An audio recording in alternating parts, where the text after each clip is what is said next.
को लड़ाना चाहिए कि नहीं लड़ाना चाहिए? लेकिन चर्चा किसकी हो रही है? राजभर की।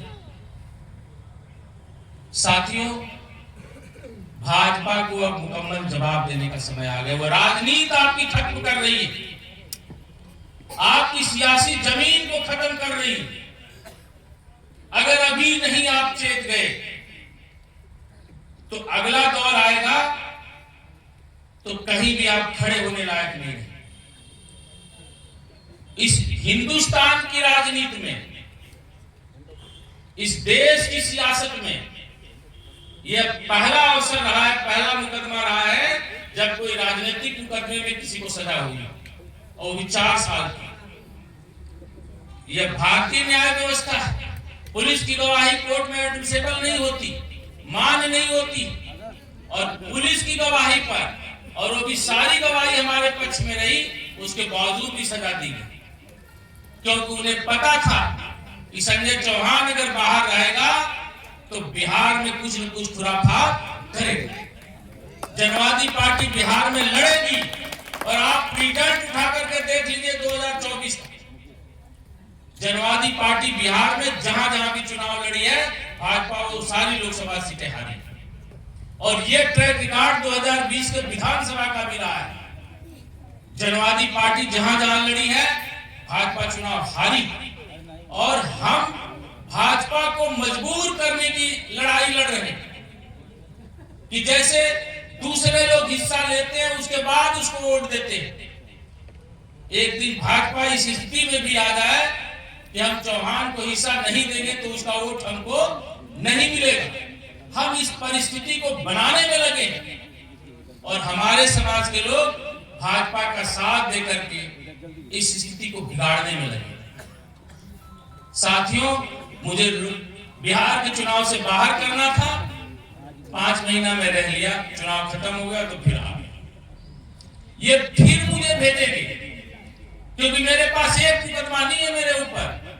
मैं देवरिया में भी जेल गया, मैं बस्ती में भी जेल गया, बस्ती में भी मेरे ऊपर 307 का मुकदमा है। और वो एक प्रियंका चौहान थी, 7 साल की बच्ची, वहां का जो सांसद था हरीश द्विवेदी, उसका सगा भतीजा उस बच्ची का रेप करके हत्या किया, और कोई पुलिस वाला उसको गिरफ्तार नहीं करता।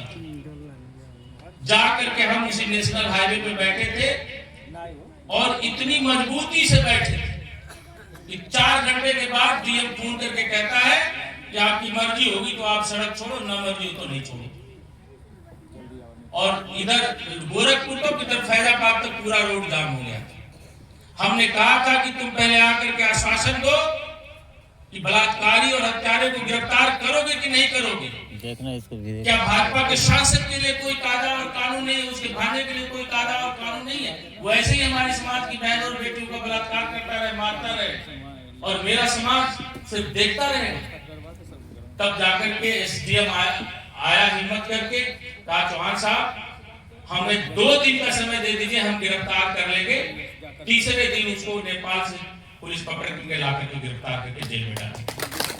वहां भी हमें हमारे ऊपर फर्जी मुकदमा लिख दिया गया कि संजय चौहान के जनवादी पार्टी के कार्यकर्ता कट्टा लहरा रहे थे और फायर कर रहे थे, कोतवाल को 3-4 झापड़ा लग गया था, कार्यकर्ता ने 2 लाठी मार दिया था, उसको अपनी थोड़ी सी चोट दिखा लिया और 307 का मुकदमा लिख दिया।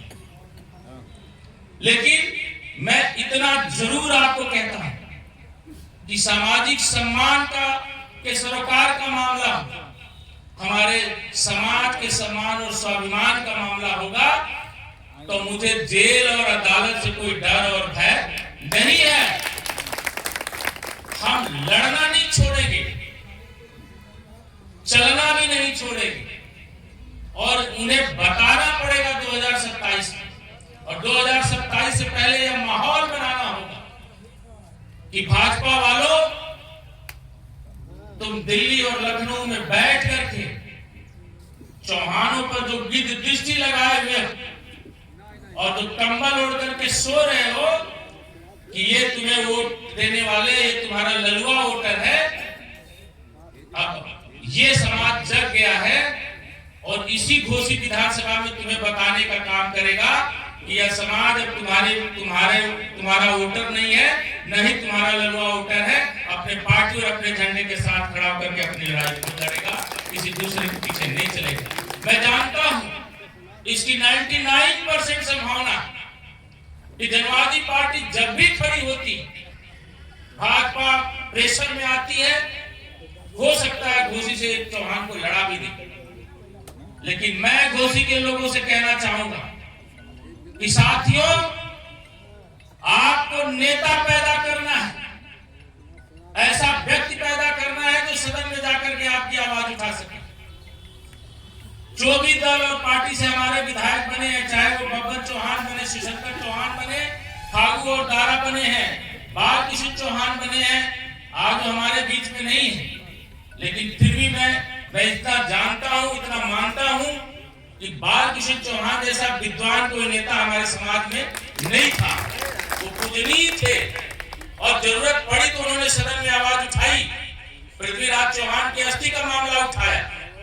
लेकिन इन चारों लोगों के राजनीति का पूरा रिकॉर्ड उठा करके देख लीजिए, तमाम सारे जगहों पे समाज के ऊपर जुल्म और जाती हुई होगी, कभी ये समाज की बात सदन में नहीं बोले।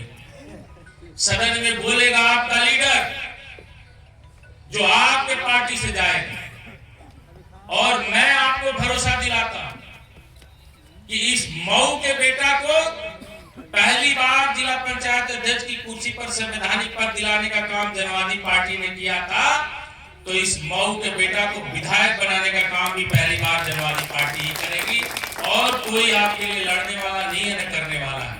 इसलिए साथियों, इस घोसी विधानसभा चुनाव में, उपचुनाव में हमारे प्रत्याशी भोला चौहान जी, आप इनकी एजुकेशन पर अगर देखें तो ये एमएससी है, एमटेक है, इंजीनियर, शायद ही कोई विधायक इतना पढ़ा लिखा, और हमेशा समाज के बीच चलने वाले हैं। और अब हम लोग भी समय निकाल करके मऊ में चलेंगे, घोसी में चलेंगे और चल करके अपने लोगों के बीच अलग जगाएंगे। और मुझे भरोसा है साथियों, जब भी जनवादी का सम्मान दांव पे लगा है तो घोसी के लोग हमेशा जनवादी के साथ खड़े रहे। मुझे वो वाकया याद, जब मैंने सुनील चौहान को जिला पंचायत अध्यक्ष बनाया था और आके चौहान की उसकी भाभी को घोसी विधानसभा का प्रत्याशी घोषित किया, पहले से ही मैंने तय कर दिया।